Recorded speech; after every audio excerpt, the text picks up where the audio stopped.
Welcome.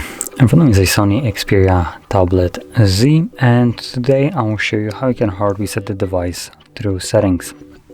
So to get started, you will want to open up settings by clicking right over here, then tapping on this wrench screwdriver icon and selecting settings, and then here we're gonna navigate to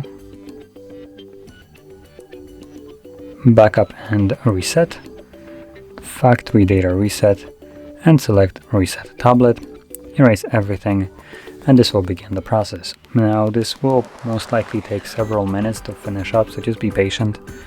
Once it's finished, we should then be greeted with the setup screen. So I'll be back once that is visible. And as you can see now, the process is finished and you can set up your device however you like.